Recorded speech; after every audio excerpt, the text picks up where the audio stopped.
کہ بعض اوقات نظر سامنے کوئی آئے تو اس وقت لگتی ہے، اور بعض اوقات تصویروں وغیرہ پر بھی لگتی ہے.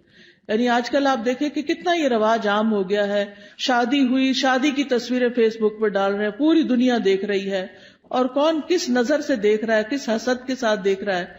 پھر اسی طرح یہ کہ بچہ پیدا ہوا، پہلے دن کی بچے کی تصویریں ڈال دیتے ہیں، اور وہ ابھی معصوم سا بچہ ہوتا ہے، اس کے اوپر تو ابھی کوئی پروٹیکشن کی لیئر بھی نہیں ہوتی، تو اس کو اسی طرح اثر ہو جاتا ہے. بعض اوقات اس میں خوشی سے بھی لگ جاتی ہے نظر، بعض اوقات یعنی ضروری نہیں ہوتا کہ حسد کی وجہ سے ہی لگے، دشمنی کی وجہ سے ہی لگے، بعض اوقات خوشی یا تعجب کی وجہ سے بھی. یعنی انسان کسی چیز کو دیکھتا تو حیران ہو جاتا ہے، جیسے ہم کہتے ہیں واو کیا ڈریس ہے، کیسا گھر ہے، کیسا میک اپ ہے، کیسی جیولری ہے، کیسی ارینجمنٹ تھی، فلاں چیز فلاں چیز. تو اس سے یہ کہ یہ نہیں ہوتا کہ کوئی بری نظر سے انسان دیکھ رہا ہوتا ہے، وہ خوشی کی نظر سے ہی دیکھ رہا ہوتا ہے. اسی لیے آپ نے دیکھا ہوگا کہ بعض اوقات ماں کی نظر اپنے بچے کو بھی لگ جاتی ہے، حالانکہ وہ حسد نہیں، پیار کی نظر ہوتی ہے. تو اس کے لیے بھی ضروری ہے کہ انسان جب اپنے گھر میں داخل ہو، اپنے بچوں کو دیکھے، اپنی نعمتوں کو دیکھے تو ماشاء اللہ پڑھے. اب آپ دیکھیں کہ ہمارے معاشرے میں کتنا عجیب ہے نا، ٹرک کے پیچھے تو لکھا ہوتا ہے حاسد کا منہ کالا، رکشے کے پیچھے لکھا ہوتا ہے، فراری کے پیچھے کوئی نہیں لکھتا. اب آپ دیکھیے کہ رکشے کو نظر لگے گی، کون لینا چاہے گا رکشا؟ دیکھو فراری کو تو لگ سکتی ہے نا نظر.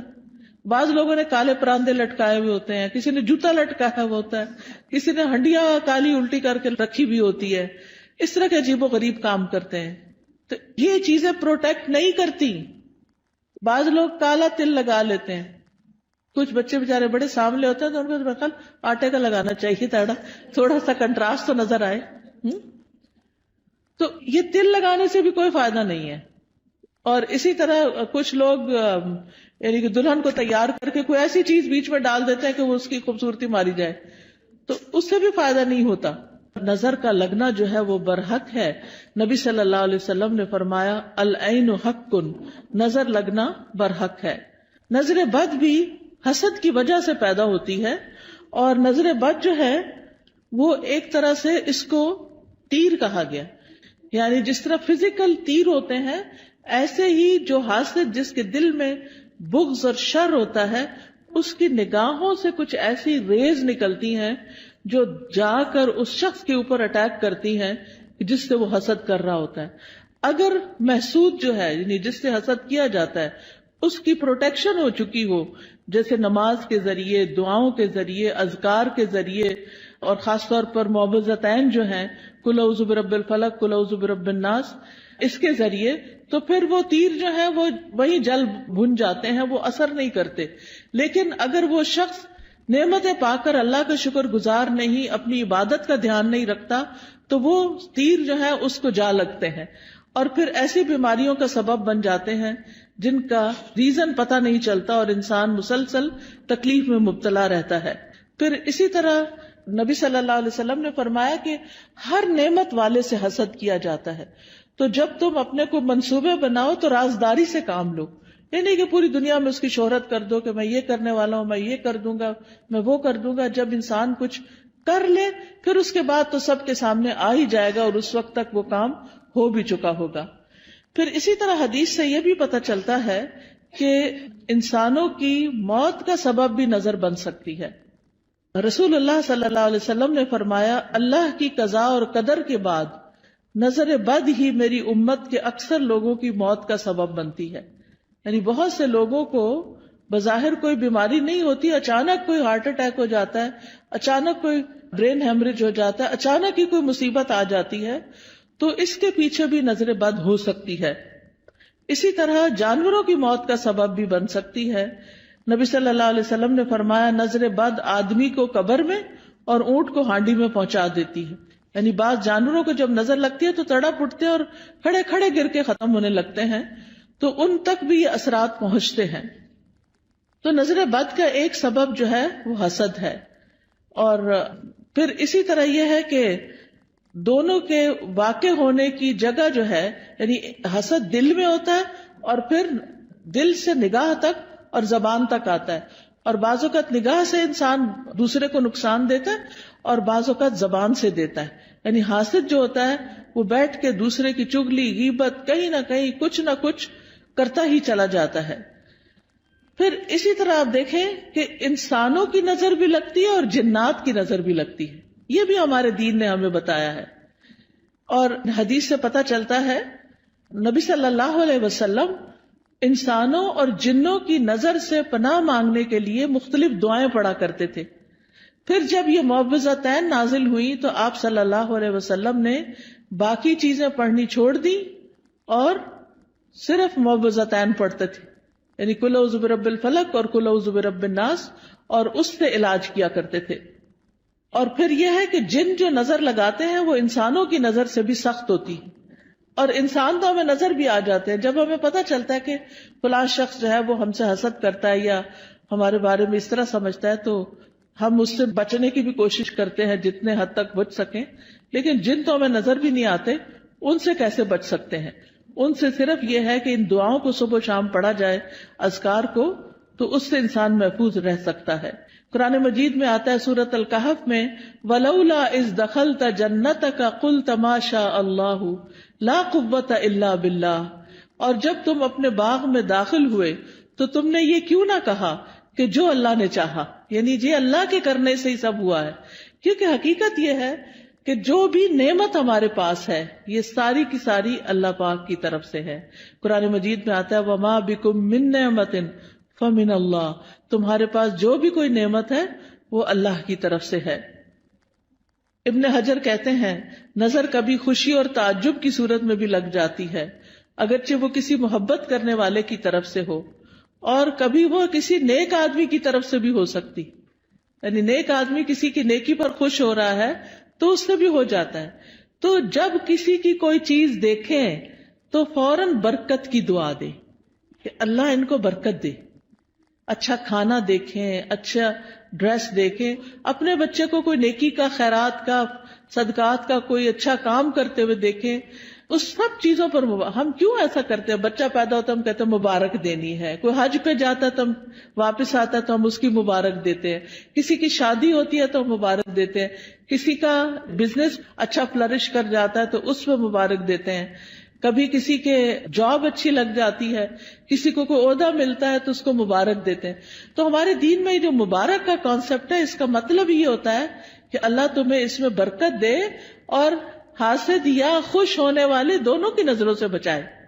یعنی کہ جو بری نظر سے دیکھ رہا ہے اس سے بھی بچو، اور جو اچھے خوش ہو کے اپنے ہی بہن بھائی یا اپنے ہی والدین ان کی بھی نظر سے بچ سکو. پھر اسی طرح کچھ نظریں بیمار کرنے والی ہوتی ہیں. اب آپ دیکھیں ریز کا کانسیپٹ تو آج کے دور میں بہت آسانی سے سمجھ آتا ہے. مائکرو ویو میں کیا ہے؟ ویوز ہی تو ہیں، ریزز تو ہیں، وہی تو اس کھانے کو گلا کے پکا کے جلا بھی دیتی ہیں. کوئی آگ تو نہیں لگی ہوتی مائکرو ویو کے اندر، یہ کیا چیز جلاتی ہے؟ ریز ہوتی ہیں. اسی طرح آپ دیکھیں ہمارے یہ ٹیلی فون وغیرہ ہیں، ان کے اندر سے بھی ریز نکلتی ہیں. تو اگر نان لیونگ تھنگس کے اندر سے ریز نکل رہی ہیں تو لیونگ تھنگس کے اندر سے بھی ریزز نکلتی ہیں. انسانوں کی آنکھوں سے بھی ریزز نکلتی ہیں، ان کے بھی اثرات ہوتے ہیں اور وہ بعض اوقات دوسرے کی روح کو بیمار کر دیتے ہیں. حضرت ام سلمہ کے پاس ایک لڑکی تھی جو پیلی زرد پڑی ہوئی تھی، تو نبی صلی اللہ علیہ وسلم نے فرمایا کہ اس کو نظر لگی ہے. آپ نے بتایا کہ اس کی رنگت کیوں تبدیل ہو گئی ہے؟ اس کو نظر لگی ہے تاکہ اس کا علاج کیا جائے. بعض اوقات انسان کے جسم کے صرف کسی ایک حصے کو لگتی اور وہ حصہ بیکار ہو جاتا ہے. پھر اسی طرح بعض نظریں جو ہیں وہ آگ والی ہوتی ہیں، ان کو ناری نظریں کہتے ہیں.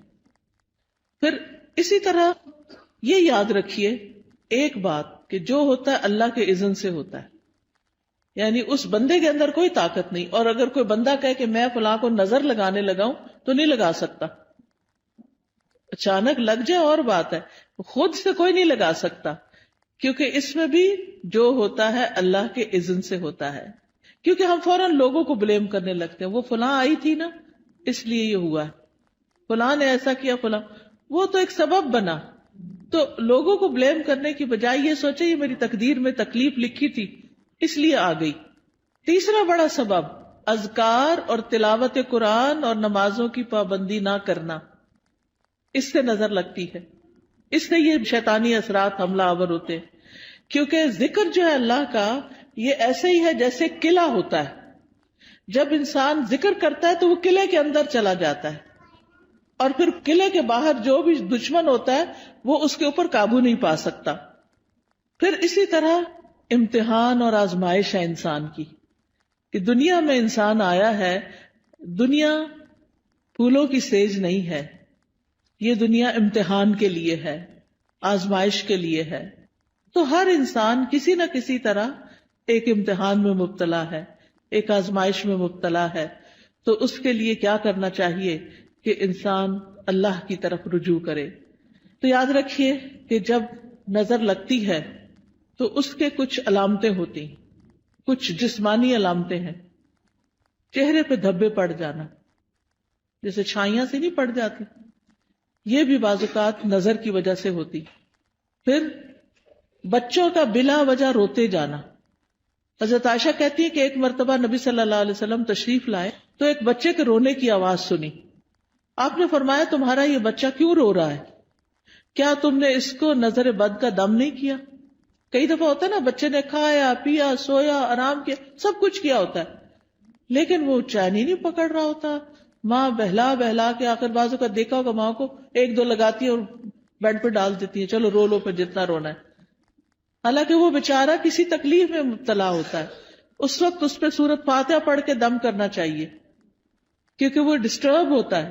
بعض بچے ہائپر ایکٹیو ہوتے ہیں، بے وجہ خواہ مخواہ میں ماں کو ٹیچرز کو سب کو تنگ کرتے رہتے ہیں. تو ایسے بچوں کا بھی علاج کرنا چاہیے، صرف دوا سے نہیں بلکہ دم وغیرہ سے بھی. اسی طرح بعض بچے کمزور ہو جاتے ہیں، یعنی بہت سوکھے اور بالکل ان کی ہیلتھ اچھی نہیں ہوتی. تو آپ نے حضرت اسماء بنت امیس سے کہا کہ میں اپنے بھائی کے بچوں کو دیکھتا ہوں، حضرت جعفر جو کزن تھے آپ کے، کہ ان کے جسم بڑے دبلے پتلے ہیں، کیا ان کو فقر و فاقہ ہے، کھانے کو نہیں ملتا؟ تو حضرت اسماء کہتی ہے نہیں، ان کو نظر بہت جلدی لگ جاتی ہے. آپ نے فرمایا انہیں دم کرو.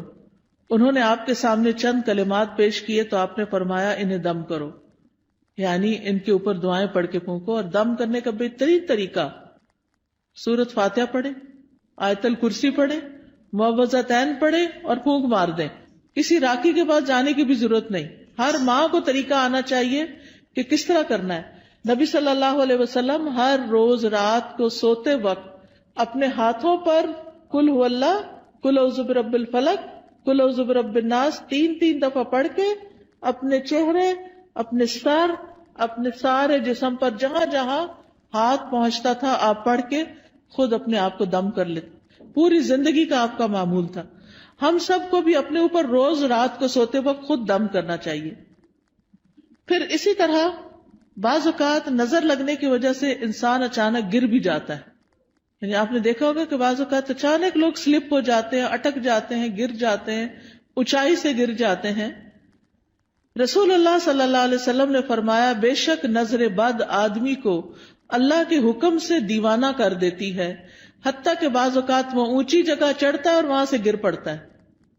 یہ اب اللہ کے رسول صلی اللہ علیہ وسلم نے ہمیں بتایا، جن کی باتیں جھوٹی نہیں ہوتی. اور ایک اور جگہ پر مسند احمد کی روایت میں فرمایا نظر لگ جانا برحق ہے اور یہ اوپر چڑھنے والے کو پھسلا دیتی ہے. اوپر چڑھنے سے مراد ایک تو بلندی پہ ویسے چڑھنا ہو سکتا ہے، اور ایک دنیا کے اعتبار سے اوپر اوپر اوپر یعنی ترقی ہوتے چلے جانا. تو آپ صلی اللہ علیہ وسلم نے اس کا حل کیا بتایا کہ برکت کی دعا دو. یعنی جس کو ترقی مل رہی ہے اور کوئی بڑا نام مل رہا ہے تو اس کے لیے بارک اللہ فیکا، بارک اللہ لکا، بارک اللہ علیکا، اللہ برکتیں دے. پھر اسی طرح کچھ اور علامتیں بھی ہوتی ہیں. بعض اوقات سر درد شروع ہو جاتا ہے، بعض اوقات جسم کے کسی ایک حصے میں شدید درد اٹھ جاتا ہے. قرآن سنتے وقت جمائیاں بہت آتی ہیں، یعنی پڑھا ہی نہیں جاتا. آپ نے دیکھا ہوگا کہ بعض اوقات آپ قرآن پڑھ رہے ہوتے ہیں اور آپ سوئے چلے جاتے ہیں اور سوئے چلے جاتے ہیں، اور آپ پھر اٹھتے ہیں، اٹھاتے اپنا، پھر سو جاتے، پھر اٹھاتے، پھر یہ بھی نظر کی وجہ سے ہوتا ہے. پھر اسی طرح وزن اچانک کم ہونے لگتا ہے.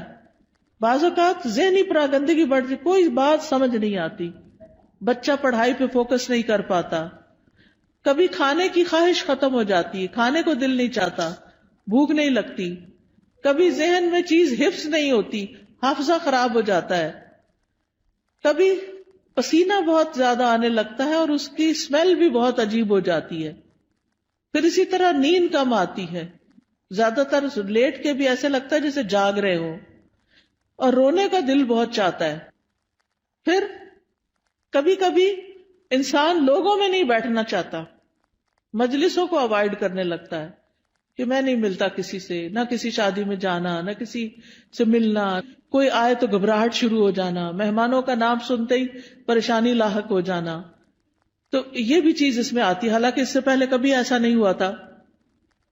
پھر اسی طرح مال میں برکت نہ ہونا، پھر لوگوں کے بارے میں شک میں پڑ جانا، یہ مجھے گھورتے ہیں، ان کے آنے سے فلاں چیز ہو گئی ہے، یعنی لوگوں کے اوپر شک کرنا شروع کر دینا، یہ بھی ایک نفسیاتی وسوسہ اور خلل پیدا ہو جاتا ہے۔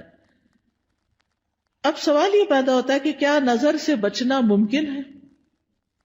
جی ہاں، نظر سے بچنا ممکن ہے، اس کے لیے سب سے پہلے اللہ پہ بھروسہ کرے، اللہ پہ بھروسہ کرے، اور اس میں آپ یہ سمجھیں کہ کوئی مجھے نقصان نہیں دے سکتا جب تک اللہ نہ چاہے، پورے کانفیڈنٹ ہو جائیں، شک اور وہم کا شکار نہ ہو، شک پڑھنے بھی لگے تو کہیں حسبی اللہ و نعم الوکیل، دل بڑا رکھے۔ دوسری بات یہ کہ اللہ کی پناہ لیں، یا اللہ تو مجھے پروٹیکٹ کر، مجھے اپنی حفاظت میں لے لے، مجھے اس شر سے بچا لے۔ رسول اللہ صلی اللہ علیہ وسلم نے فرمایا، اللہ تعالیٰ فرماتا ہے میرا محبوب بندہ اگر مجھ سے مانگتا ہے تو میں اسے دیتا ہوں، اور اگر وہ کسی شیطان یا دشمن سے پناہ مانگتا ہے تو میں اس کو محفوظ رکھتا ہوں۔ تو اللہ تعالیٰ اپنی حفاظت دیتا ہے، تو اس لیے حفاظت کی دعائیں پڑھتے رہیں۔ تیسری چیز، نعمتوں کو چھپا کے رکھیں، اور خاص طور پر نئی نئی چیزوں کو فیس بک پہ مت پوسٹ کریں صرف لائکس لینے کے لیے۔ اب آپ دیکھیں کتنی لائکس ہوگی، پھر تھوڑی تھوڑی دیر بعد سٹیٹس چیک کرنا، اب کیا ہو رہا ہے، اب کتنے کمنٹ آئے ہیں، کیا ہو رہا ہے۔ ان چیزوں سے حاصل کچھ نہیں، کوئی فائدہ نہیں۔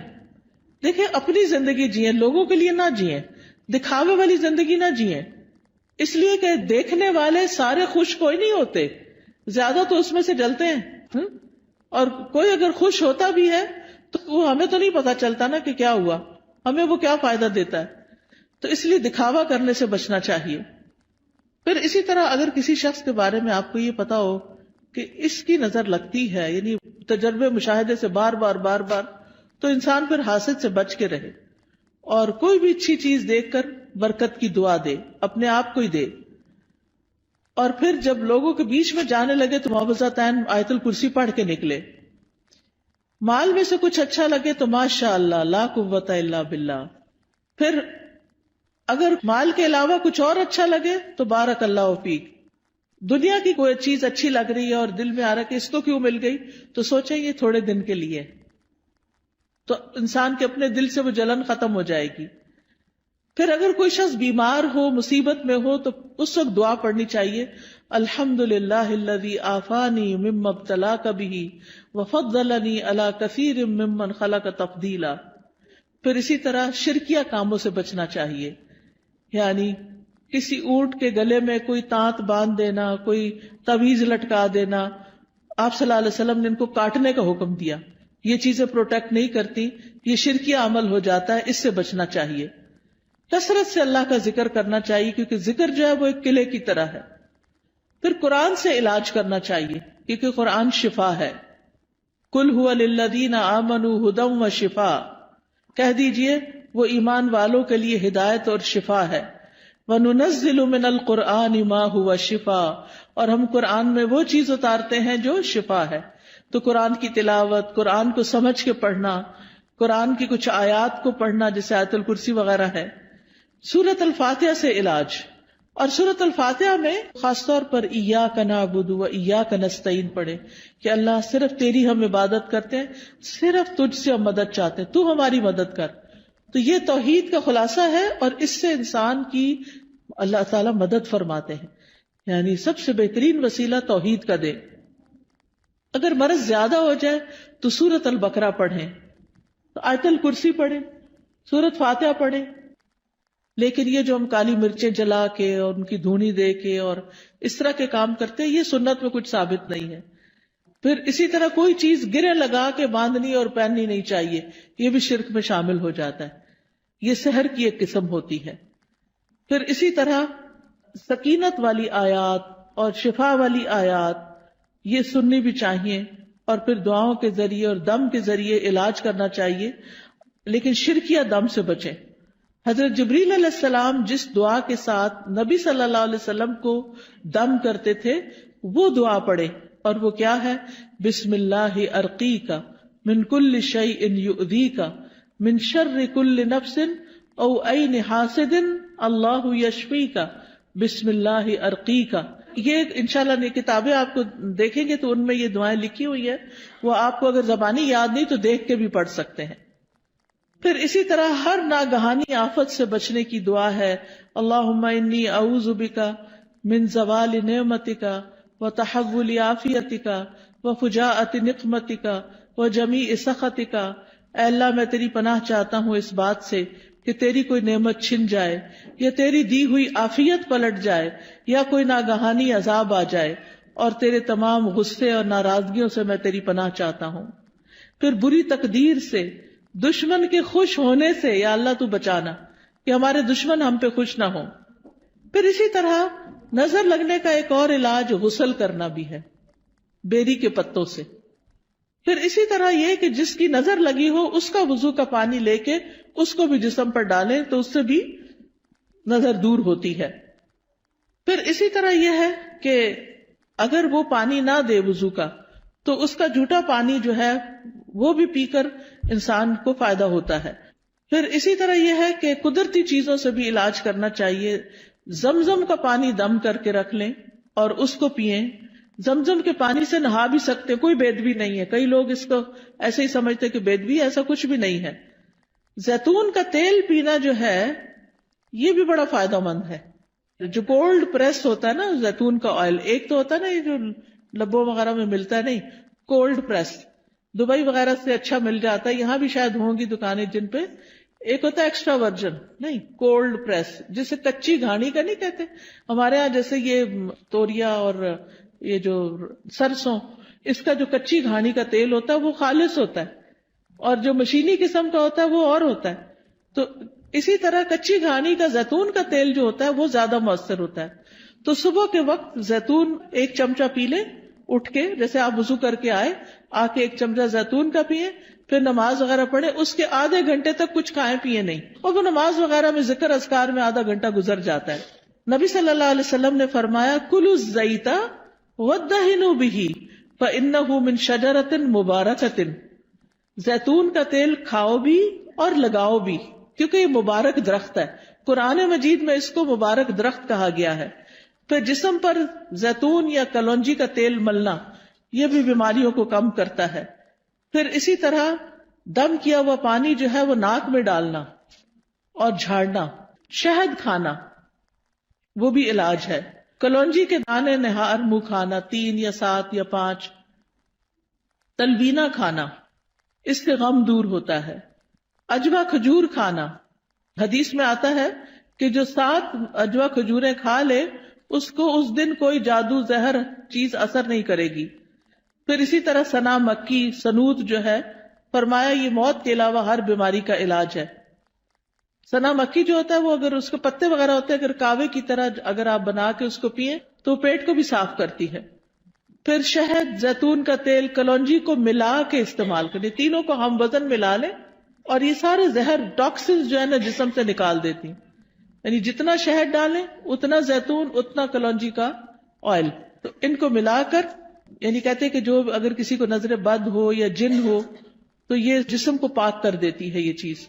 حجامہ کرانا، حجامہ جو ہے وہ بھی ایک بہترین علاج ہے نظر بد کا.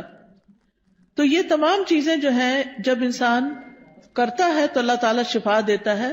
علاج کی نیت سے صدقہ کرنا، ایک صدقہ ہوتا ہے ویسے انسان روزانہ کچھ نہ کچھ اللہ کے راستے میں دیتا ہے، اور ایک اس لیے دیتا ہے کہ میرا علاج ہو جائے. اس کے لیے ضروری نہیں کہ کوئی بکرا دیا جائے یا کوئی اور اس طرح کی چیز. جو بھی کسی کی ضرورت ہے اگر آپ وہ پورا کر دیتے ہیں تو وہ بھی آپ کے لیے فائدہ مند ہو جاتا ہے.